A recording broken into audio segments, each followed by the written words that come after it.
एक ऐसा free fire player जिसके पास पौने 10 करोड़ से भी ज्यादा डायमंड्स मौजूद है और ये प्लेयर डायमंड के मामले में सभी प्लेयर्स का बाप है। कौन है ये प्लेयर? और आप इस वाली इमेज को देखो और मुझे बताओ कि ये क्या हो सकता है। तो एक्चुअल में ये चीज कुछ इस तरह के दिखने वाले लिली के पत्तों का अंदर वाला भाग है और जब हम मोतियों को बीच से काटते हैं तब अंदर वाला हिस्सा कुछ इस तरह का दिखाई देता है। आपने आज तक सिर्फ इतने ही समुद्री जहाज देखी होगी मगर एक्चुअल में ये जहाज इतनी बड़ी होती है और ये है जहाज का वो हिस्सा जिसे आपने शायद ही कभी देखा हो। और दोस्तों क्या कभी आपने ये सोचा है कि हर एक ईमेल एड्रेस में ये @ क्यों लगाया जाता है? साथ में दोस्तों मैं आपको 5 मिनट में आपके माइंड को रिफ्रेश करने की एक निंजा टेक्निक भी बताऊंगा। तो दोस्तों मैं हूँ आपका होस्ट दोस्त फैक्टोनॉट भाई जो आपको लेकर जाएगा इंटरेस्टिंग और रैंडम फैक्ट्स की एक बेहतरीन शानदार सफर पर। तो लेट्स बिगिन। फैक्ट नंबर 10 एक किस्सा है 1983 का जब इंडिया वर्ल्ड कप जीता था। इस वर्ल्ड कप में भारत की शुरुआत एकदम खराब हुई थी। किसी को भी ये उम्मीद नहीं थी कि भारत वर्ल्ड कप के फाइनल तक भी पहुंचेगा। इतना ही नहीं वर्ल्ड कप के ऑर्गेनाइजर्स को भी ये लग रहा था कि वेस्ट इंडीज टीम तीसरी बार वर्ल्ड कप जीतेगी। इसी की वजह से ऑर्गेनाइजर्स ने शैंपियन की बोतल पहले से ही वेस्ट इंडीज के ड्रेसिंग रूम में रख दी थे ताकि वेस्ट इंडीज वाले वर्ल्ड कप जीतने के बाद शैंपियन उड़ाए। मगर सभी का पोपट हो गया क्योंकि भारत ने सभी को हार्ट अटैक देते हुए वर्ल्ड कप जीतकर हिस्ट्री तैयार की और मैच के बाद कपिल देव को शैंपियन की बोतल लेने वेस्ट इंडीज के ड्रेसिंग रूम में जाना पड़ा और कपिल देव ने वेस्ट इंडीज के कैप्टन क्लाइव को कहा मैं ये शैंपियन की बोतल ले जा रहा हूँ क्योंकि इसकी तुम्हें अब कोई भी जरूरत नहीं है। और उस समय सिर्फ वेस्ट इंडीज ही नहीं बल्कि पूरी दुनिया का सर भारत के सामने झुक गया था। फैक्ट नंबर 9 तो दोस्तों क्या आप सिर्फ 5 मिनट में माइंड को रिफ्रेश करना चाहते हैं तो ये फैक्ट आपके लिए है। तो इस माइंड को रिफ्रेश करने वाली टेक्निक को दी हेड टेक्निक कहा जाता है। इसके लिए आपको स्ट्रेट बैठना है और आपको आपकी आंखें बंद कर देनी है। फिर आपको आपके सर के बाउंड्री को इमेजिन करना है। मतलब आपका सर कितना बड़ा है ये सिर्फ इमेजिन करना है और साथ में आपको ये भी इमेजिन करना है कि आपके सर की बाउंड्री 1 इंच से बड़ी हो रही है। इतना छोटा सा काम करने पर आपका ब्रेन आपके ब्लड में ज्यादा ऑक्सीजन रिलीज करने लगेगा जिसकी वजह से आपके बॉडी को इंस्टेंट एनर्जी मिलने लगेगी और बूम सिर्फ 5 मिनट में आपका माइंड रिफ्रेश हो गया। फैक्ट नंबर 8 अब मैं जो आपको नाम बताऊंगा उससे रिलेटेड आपको चीजें इमेजिन करनी है। माइक्रोसॉफ्ट ऑब्वियस सी बात है आपको बिल गेट्स का विचार आया होगा, एप्पल स्टीव जॉब का विचार आया होगा, फेसबुक अब आपको मार्क जकरबर्ग का विचार आया होगा, अमेजॉन जेफ बेजोस और टेस्ला इलन मस्क। और अगर यहाँ पर मैं मेरा नाम आपको बताता तो आपको किसी का भी विचार नहीं आएगा। तो इस एग्जाम्पल से मुझे आपको ये समझाना है कि इस दुनिया में जितने भी महान लोग हो चुके हैं या फिर है वो सारे के सारे अपने काम से जुड़े हुए हैं और इस दुनिया के सारे लोग उन महान लोगों को उनके काम की वजह से जानते हैं वरना आज उन्हें कोई भी नहीं जानता। फैक्ट नंबर 7 तो दोस्तों क्या आप जानते हैं कि जो भी घटनाएं हमारे पास्ट में होती है मतलब हमारे हिस्ट्री में होती है उनमें से बहुत सारी घटनाएं रिपीट हो जाती है। तो क्या आप इस फोटो के बारे में जानते हैं? अगर आप सोशल मीडिया यूजर है तो आपको इस फोटो के बारे में तो पता ही होगा। तो ये हंगेरियन फोटो 2010 में इंटरनेट पर वायरल चली गई थी। तो अब आप ये सोच रहे होंगे कि इस एक फोटो से हिस्ट्री रिपीट कैसे होती है। तो ये फोटो है 1922 में चार्ली चैपलिन की मूवी पे डे का। तो ये चार्ली चैपलिन की फोटो उस 2010 के फोटो से बहुत ही क्लोज है। तो हम इस चार्ली चैपलिन के फोटो में देख सकते हैं कि चार्ली उनकी गर्लफ्रेंड के साथ खड़े हैं मगर दूसरी महिला चार्ली का ध्यान अपनी तरफ खींच लेती है। भले ही ये फोटो उस जमाने की है जहाँ पर इंटरनेट नहीं था मगर हिस्ट्री अपने आप को रिपीट करती ही है। फैक्ट नंबर 6 दोस्तों हम सभी बात जानते हैं कि हर एक ईमेल एड्रेस में @ लगाया जाता है मगर क्यों @ ही क्यों लगाया जाता है? इसकी जगह पर हम दूसरा सिंबल क्यों नहीं लगा सकते? ये सिंबल कहाँ से आया? तो दोस्तों मैं आपको बता दूं कि ये जो सिंबल है वो ऐसे ही रैंडमली लगाया गया है। मतलब जो इंसान ईमेल बनाने के लिए कोडिंग प्रोग्राम बना रहा था तब उसे ये तय करना था कि ऐसी कौन सी जानकारी कंप्यूटर को देनी चाहिए जिसकी वजह से कंप्यूटर को ये पता चले कि यूजर अभी भी वहाँ पर मौजूद है। तब उसने इस सिंबल को ऐसे ही रैंडमली सेलेक्ट किया क्योंकि इसका मतलब ही होता है ऐड और साथ में ये जो @ सिंबल है वो बाकी सभी सिंबलों से बहुत कम यूज होता है। फैक्ट नंबर 5 जर्मी क्लार्क नाम का ये आदमी फेमस संगीतकार था। तो ये आदमी अपने जीवन से बहुत तंग आया जिसकी वजह से ये सुसाइड करना चाहता था मगर इसे पता ही नहीं चल रहा था कि सुसाइड कैसे करे, फांसी पर चढ़े या फिर पानी में डूब कर मरे। तब उसने ये कॉइन टॉस किया, यदि हेड आया तो फांसी और यदि टेल आया तो पानी में डूबना। मगर दोस्तों वो कॉइन कीचड़ में फंस गया, ना हेड आया ना टेल आया। अब आपको क्या लग रहा है उसने क्या किया होगा? फांसी लेने का डिसीजन कैंसिल, मगर नहीं मेरे भाई उसने खुद को गोली मार ली। फैक्ट नंबर 4 केल्विन हॉलनेस नाम का एक व्यक्ति एक ऑनलाइन लीलाव में हिस्सा लेता है और वो व्यक्ति इस लीलाव में एक बहुत बड़ी गलतफहमी का शिकार हो जाता है क्योंकि उसे ये पता चलता है कि इस पूरे विला की कीमत $1,77,000 है। मगर जब वो इस ऑक्शन में भाग लेता है तब उसे इस पूरे घर की कीमत $9,100 दिखाई देती है और वो व्यक्ति झटक से ऑनलाइन पेमेंट करके ये पूरा घर खरीद लेता है। मगर जब वो व्यक्ति अपनी प्रॉपर्टी देखने जाता है तब उसे शॉक लग जाता है, क्योंकि भाई ने पूरी प्रॉपर्टी नहीं बल्कि सिर्फ इतनी ही जगह $9,100 यानी $6,50,000 में खरीद ली थी, जिसकी एक्चुअल कीमत $50 यानी ₹3,500 थी। ओ भाई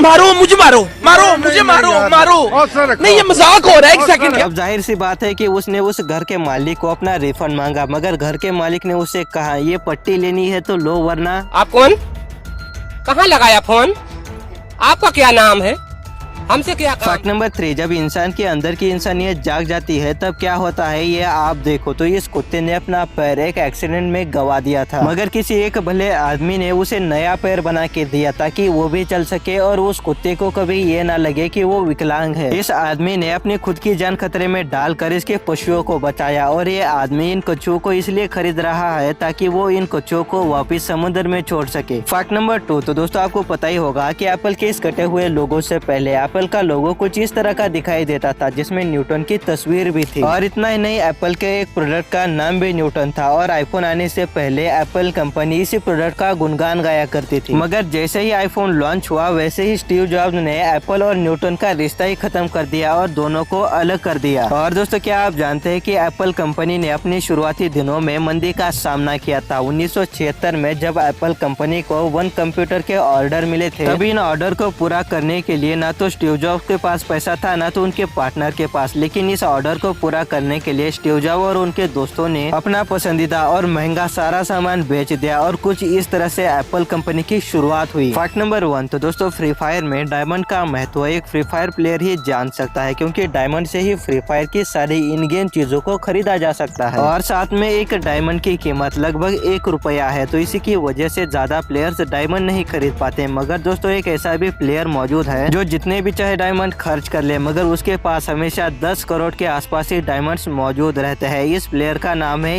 ARTTO, और इसका एक यूट्यूब चैनल भी मौजूद है। अब आप ये सोच रहे होंगे कि इस आदमी ने इतने सारे डायमंड खरीदने में कितने पैसे खर्च किए होंगे, तो जवाब है एक भी नहीं, मतलब एक भी पैसा नहीं, क्योंकि ये आदमी गरीना का खास है और साथ में ये इस गेम का डेवलपर भी है। इसी की वजह से गरीना कंपनी इस आदमी को अनलिमिटेड डायमंड्स देती है। तो फ्री फायर में सबसे ज्यादा डायमंड्स ARTTO के पास मौजूद है। और दोस्तों डायमंड के मामले में ये आदमी सुल्तान प्लेयर का भी बाप है, क्योंकि इसके पास इतने सारे डायमंड्स मौजूद है। और एक बात दोस्तों, ये जो सुल्तान प्लेयर है वो एक्चुअल में डायमंड खरीद लेता है, वो भी अपने पैसे से, क्योंकि इसके पास बहुत सारे पैसे मौजूद है। वैसे दोस्तों आप मुझे नीचे कमेंट करके ये बताना कि क्या आपको इसके बारे में पहले से ही पता था या फिर अब पता चला है। तो दोस्तों आज की वीडियो में बस इतना ही। अगर आपको ये वीडियो अच्छा लगा तो इस वीडियो को लाइक कीजिए, चैनल को सब्सक्राइब कीजिए, वाली घंटी पे दबाइए और अपने दोस्तों के साथ इस वीडियो को शेयर भी कीजिए।